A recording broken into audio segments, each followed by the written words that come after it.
Bonjour à tous, c'est Gilles Mancillon, je vous souhaite une excellente journée. Je voulais revenir à vous brièvement pour discuter un petit peu plus de philosophie. La philosophie en essence c'est la vérité, c'est la recherche de la vérité et la plus haute application de la vérité dans l'expérience humaine c'est la sagesse. Donc je présente toutes ces idées non pas comme de la sagesse mais comme mon interprétation, ma vision, mais j'espère que ces idées pourront résonner avec vous si vous les mettez en application, qu'elles augmenteront la qualité de votre vie et que vous serez plus lucide. Voilà, alors je voulais parler d'abord, avant, on m'a posé la question par rapport aux clés de Enoch, ce magnifique livre qui vient d'être traduit en français. J'ai vu qu'il était disponible en librairie, mais pour 180 €, donc ça coûte vraiment une fortune. Enfin, à moins de vouloir investir pour un livre, hein, mais c'est parce que il est certainement cher, parce que ça a demandé un énorme travail de traduction. C'est un livre qui a été écrit par l'archange Métatron. Enfin, si vous n'avez pas besoin du livre, vous pouvez invoquer, appeler la présence. Bien-aimé archange Métatron, je te remercie de te rendre présent dans ma conscience, de m'assister, de me guider, de me protéger. Et voilà, donc c'est juste appeler la présence des anges et des archanges, travailler directement avec eux.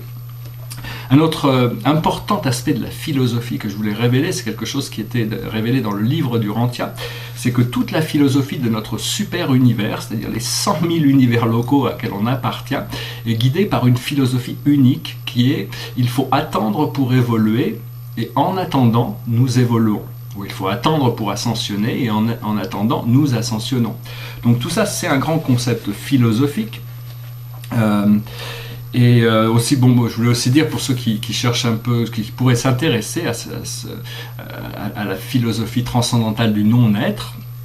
Quand je dis non-être, c'est pas dans le cadre grec qui dit ce qui est, c'est l'être, et ce qui n'est pas, c'est le non-être. C'est dans l'idée orientale qui dit ce qui est visible, c'est l'être, et ce qui est invisible, c'est le non-être. Sur ma chaîne YouTube, de regarder dans mes playlists, il y a un livre audio que j'ai lu en livre. C'est un livre qui s'appelle La vérité par Dieu. C'est le livre qui m'a éveillé à la spiritualité dans les années 80, début des années 80, si ça vous intéresse. Voilà. Je voulais aussi parler de modération. C'est-à-dire, dans la philosophie, en Grèce, au départ de la philosophie, on dit « connais-toi toi-même, rien de trop ».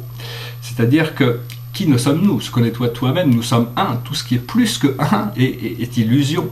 Donc il faut apprendre à réveiller cette présence divine, à réveiller notre présence « je suis », sachant que nous sommes ce « je suis », et que tout le reste est illusion, tout le reste est hybris, tout le reste est en trop. C'est justement tout enlever, toutes les illusions, tout ce qui peut être en plus de cette réalité de l'amour divin. Donc c'est très important aussi de savoir, de comprendre que tous les états tiennent la graine de leur opposé et de leur contraire à l'intérieur d'eux. C'est-à-dire que pour tenir à la force, il faut accepter de rester dans la faiblesse, sans se laisser dominer par cette faiblesse. Mais dès qu'on commence à avoir une affirmation sur quelque chose et le rendre total, la vie vient nous retourner pour nous montrer l'aspect contraire des choses. Donc c'est important de pouvoir maintenir cette balance, rester modéré et essayer d'éviter les excès. Les excès sont souvent ce qui nous gêne le plus, c'est beaucoup plus les excès que les actions elles-mêmes.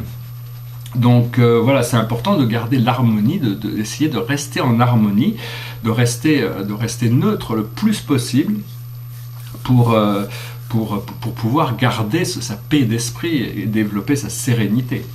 Alors bon, je suis en train aussi de finir mon propre livre, là, je pensais qu'il était fini, mais l'esprit me dit de le relire, c'est vrai que je vais essayer que toutes les parties soient également importantes, il faut choisir les illustrations. L'autre chose, c'est que je vais bientôt reprendre la photo. Avant de faire de la peinture, je faisais de la photo, et donc je vais certainement me remettre à la photo.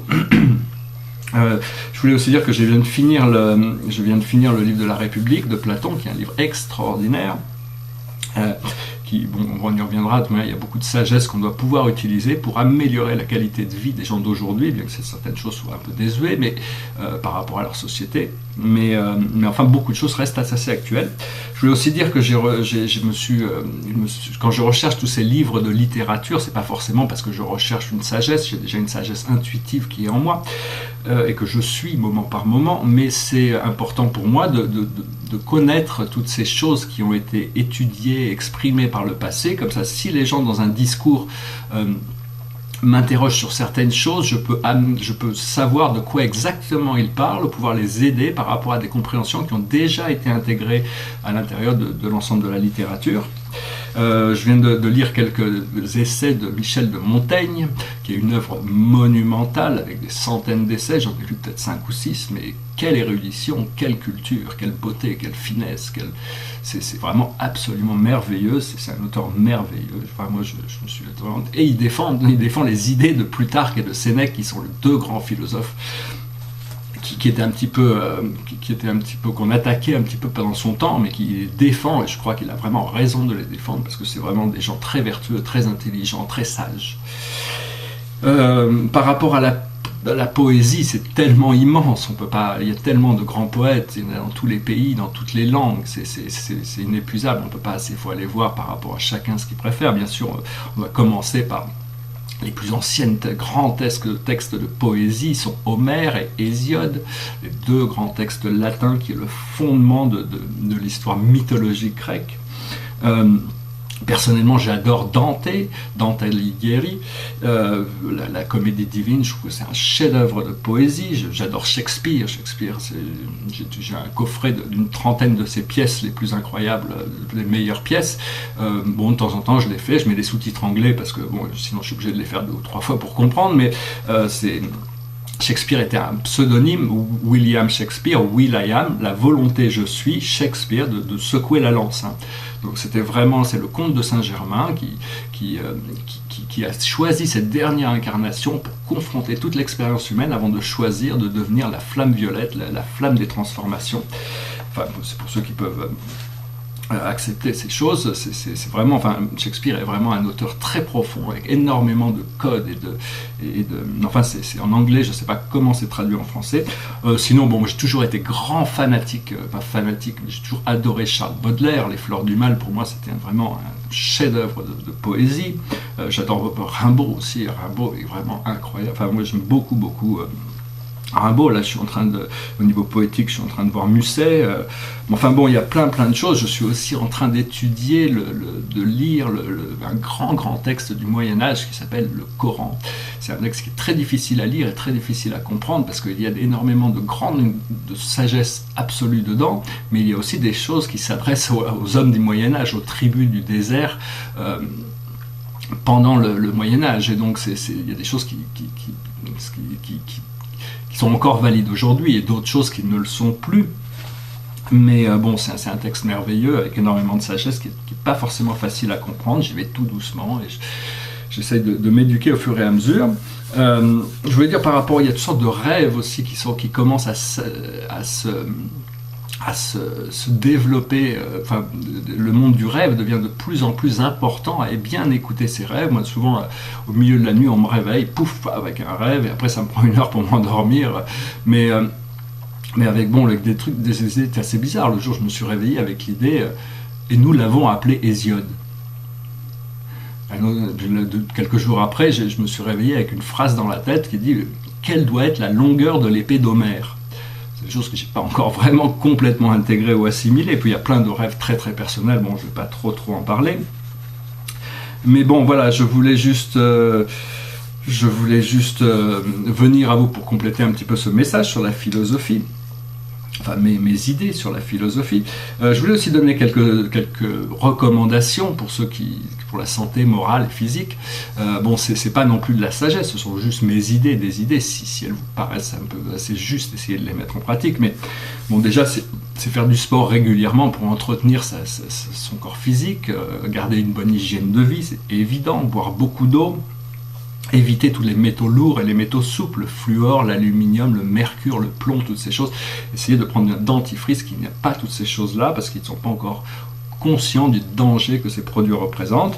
Évitez les soft drinks, tous ces boissons sucrées pétillantes, là, c'est très mauvais, c'est extrêmement, c'est peut-être un des produits les plus toxiques pour le corps, si vous pouvez. Un autre conseil, c'est que pour toutes les publicités audiovisuelles, enlevez le son. Dès qu'il y a une publicité audiovisuelle, enlevez le son, parce qu'il y a énormément c'est pas légal, mais ils le font quand même, de messages subliminaux qui sont extrêmement toxiques pour enfin moi, c'est une habitude que j'ai prise. Je ne regarde pas souvent la télé ou même sur Internet, mais j'enlève toujours le son de ces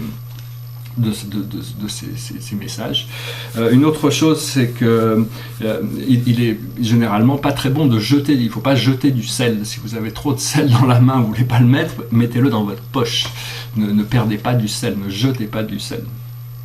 Une autre chose, c'est que si vous avez des fleurs mortes autour de vous, ne gardez pas des fleurs mortes autour de vous. Ça épuise l'énergie psychique. Donc les fleurs sont magnifiques, elles sont contentes qu'on les prenne, qu'on vive avec, mais quand elles sont fanées, il faut s'en débarrasser.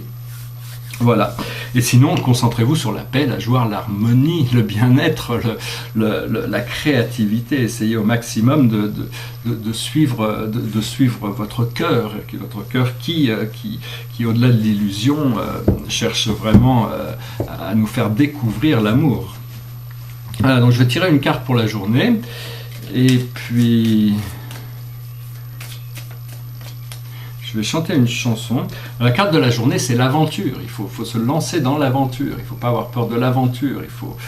Il faut vraiment accepter de sortir, de faire des choses qui dépassent peut-être nos habitudes, pour découvrir des nouveaux niveaux d'aventure, pour avoir plus de plaisir dans la vie.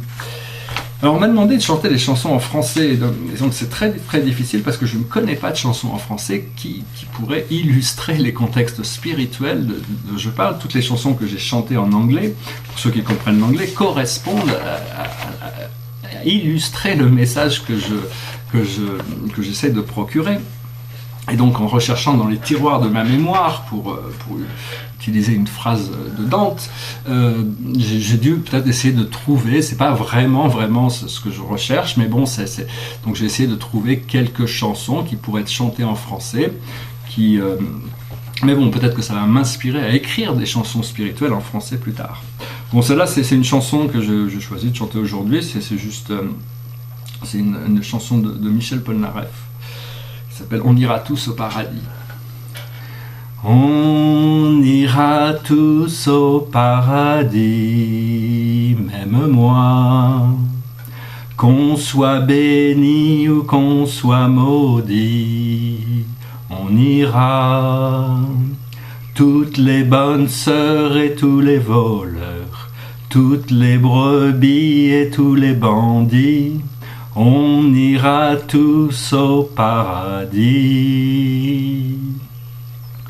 On ira tous au paradis, même moi, qu'on soit béni ou qu'on soit maudit, on ira avec les saints et les assassins, les femmes du monde et puis les putains, on ira tous au paradis. Ne crois pas ce que les gens disent, c'est ton cœur qui est la seule église. Laisse un peu de vague à ton âme, n'aie pas peur de la couleur des fleurs, des flammes de l'enfer. On ira tous au paradis, même moi. Qu'on croit en Dieu ou qu'on n'y croit pas, on ira. Qu'on ait fait le bien ou bien le mal, on sera tous invités au bal, on ira tous au paradis. On ira tous au paradis, toi et moi. Qu'on croit en Dieu ou qu'on n'y croit pas, on ira tous au paradis. Avec les chrétiens, avec les païens, et même les chiens et même les requins, on ira tous au paradis. Voilà, je vous remercie, j'espère que vous avez trouvé ce message intéressant. Je vous souhaite une excellente journée, je vous dis à très bientôt. Namasté.